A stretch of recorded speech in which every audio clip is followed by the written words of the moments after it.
నమస్తే, welcome to our channel. నేను సౌజన్య. ఆంధ్రప్రదేశ్లో ప్రజలందరూ కూడా ఈ 5 సంవత్సరాలు అంటే జగన్మోహన్ రెడ్డి పాలనలో ఉన్నటువంటి ఈ 5 సంవత్సరాలు కూడా బీసీలు అభివృద్ధి చెందారా అంటే లేదు అంటున్నారు. ఎందుకనంటే కోతలు విధించాడు జగన్మోహన్ రెడ్డి అని.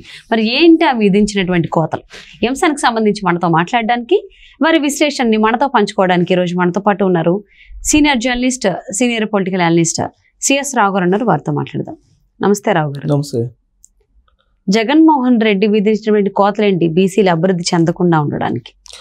సో ఒకటి ఏంటంటే బీసీల మీద ప్రత్యేకంగా జగన్మోహన్ రెడ్డి ఎందుకు అంత కోపం, అసలు ఎందుకు తగ్గించాడు? 10% కోత పెట్టాడు రిజర్వేషన్. స్థానిక సంస్థలలో రావాల్సినటువంటి రిజర్వేషన్లలో 10% కోత పెట్టారని చెప్పి బీసీ నాయకులు చెప్తున్నారు.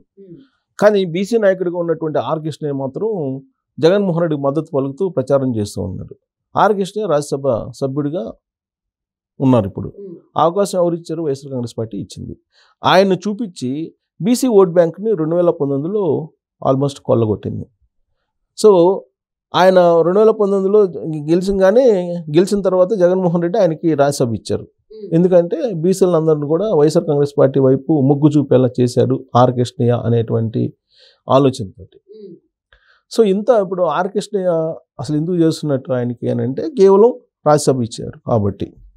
అయితే నిజంగా బీసీలకి న్యాయం చేశాడా జగన్మోహన్ రెడ్డి అని అంటే 10% కోత పెట్టాడు రిజర్వేషన్లో అనేది క్లియర్గా ఆ సామాజిక వర్గానికి సంబంధించిన నేతలే చెప్తున్నటువంటి మాట.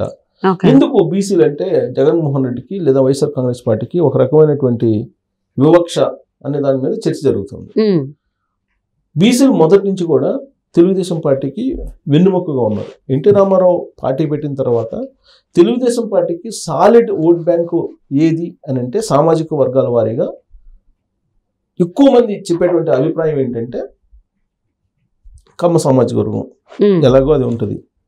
తర్వాత మాదిగ సామాజిక వర్గం, తర్వాత బీసీ.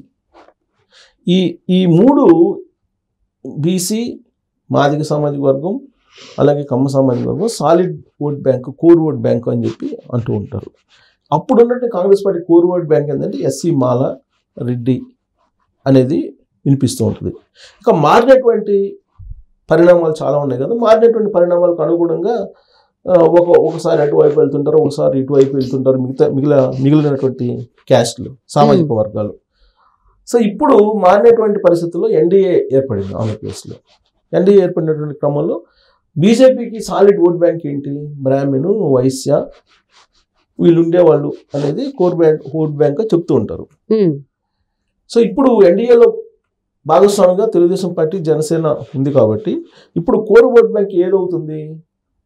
బీసీ, తర్వాత కమ్మ సామాజిక వర్గం, తర్వాత మాదిగ సామాజిక వర్గం, ఎలాగో core vote bank Telugu Desam party. ఇప్పుడు యాడ్ అయింది ఏంటి? కాపు సామాజిక వర్గం, జనసేన కూడా ఉంది కాబట్టి పవన్ కళ్యాణ్ సామాజిక వర్గం.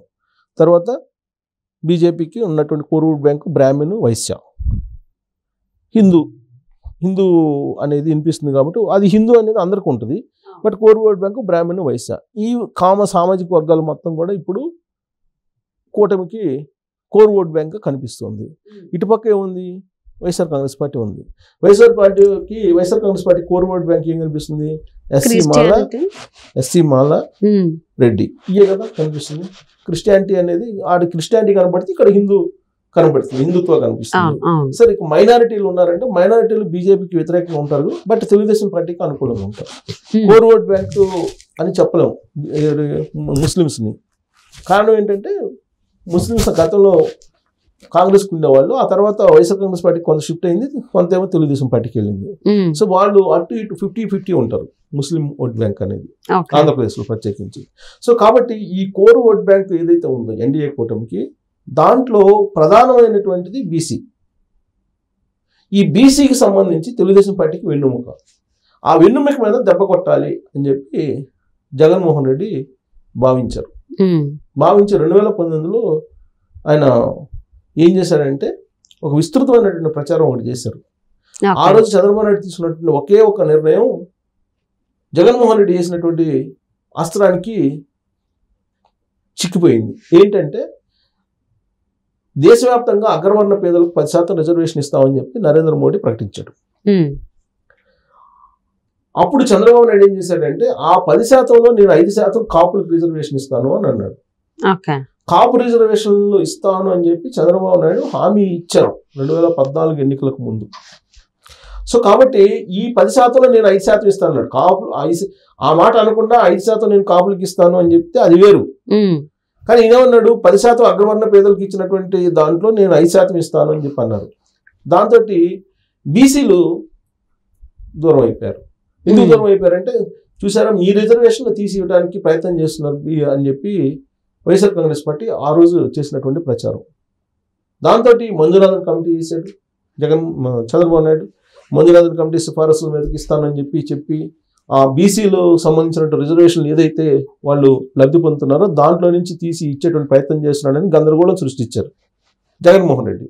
దాంతో బీసీలు కోర్ ఓట్ బ్యాంకు వెన్నుముక, ఆ core vote bank YSR Congress party వైపు మళ్ళీ సీన్ కట్ చేస్తే 2019లో 151 స్థానాల్లో జగన్మోహన్ రెడ్డి అధికారంలోకి వచ్చాడు.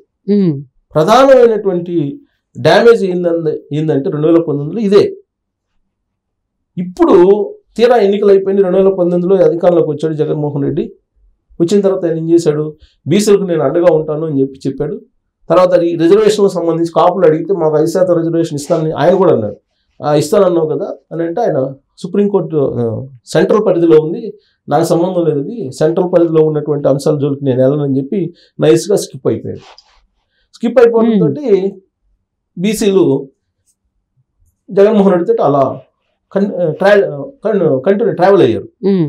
కానీ ఆయన చేసినటువంటిది ఏంటి 5 సంవత్సరాలు అంటే స్థానిక సంస్థలలో ఉన్నటువంటి 34% రిజర్వేషన్ని కట్ చేసేసి దాన్ని 24% తీసుకొచ్చాడు. నైస్గా బీసీలకి కట్ చేశాడు 10%. 34 ఉండేది 24 తీసుకొచ్చాడు. తెలుగుదేశం పార్టీ 34 ఇస్తే ఈయన స్థానిక సంస్థల ఎన్నికల్లో స్థానిక సంస్థల అవకాశాలు 24%కే కట్ చేసేసాడు. ఈ విషయం గమనించినటువంటి బీసీ నాయకులు, బీసీ సామాజిక వర్గం చంద్రబాబు నాయుడు నమ్ముకోవడం బెటరు జగన్మోహన్ రెడ్డిని నమ్ముకోవటం కన్నా, జగన్మోహన్ రెడ్డి కేవలం కార్పొరేషన్లు ఏర్పాటు చేసి పదవులు ఇవ్వటం వరకే పరిమితం అయ్యాడు, రిజర్వేషన్లను కట్ చేశాడు. కాబట్టి సామాజిక వర్గానికి పూర్తి స్థాయిలో అన్యాయం జరుగుతుంది. కాబట్టి మళ్ళా మనం తెలుగుదేశం పార్టీ వైపుకి వెళ్దాము అనేటువంటి ఒక ఆలోచన చేసి ఇప్పుడు తెలుగుదేశం పార్టీ వైపు మళ్ళీ బీసీలు వచ్చారు అనేటువంటి అభిప్రాయం సర్వేల ద్వారా ఇప్పుడు ప్రస్ఫుటం అవుతుంది. సర్వేలు చేస్తే మళ్ళీ యాస్టేజ్గా బీసీలు ఆల్మోస్ట్ 60-70% దాకా తెలుగుదేశం పార్టీకి ఉన్నట్టు వస్తున్నాయి. దానికి కారణం ఏంటంటే 10% కోత పెట్టాడు తెలియకుండా. ఎవరికి? జగన్మోహన్ రెడ్డి. 5 సంవత్సరాలు అయిన తర్వాత తెలుసుకున్నారు. సో ఇప్పటికైనా తెలుసుకున్నారు కాబట్టి ఇది రైట్ టైం ఇప్పుడు తెలుసుకోవడం. ఎలక్షన్స్ అయిన తర్వాత కంటే ముందే తెలుసుకున్నారు కాబట్టి కోతలు పెట్టిన వాళ్ళకి ఏం చేయాలి, కోతలు పెట్టకుండా అభివృద్ధి చెందడానికి రిజర్వేషన్లు ఇచ్చిన వాళ్ళకి ఏం చేయాలని చెప్పేసి బీసీలకు తెలిసే ఉంటుంది, డిసైడ్ అయ్యే ఉంటారు. కాబట్టి చూద్దాం ఏం జరగబోతోంది ఏంటి అనేది. Thank you so much CS Rao గారు. Thank you.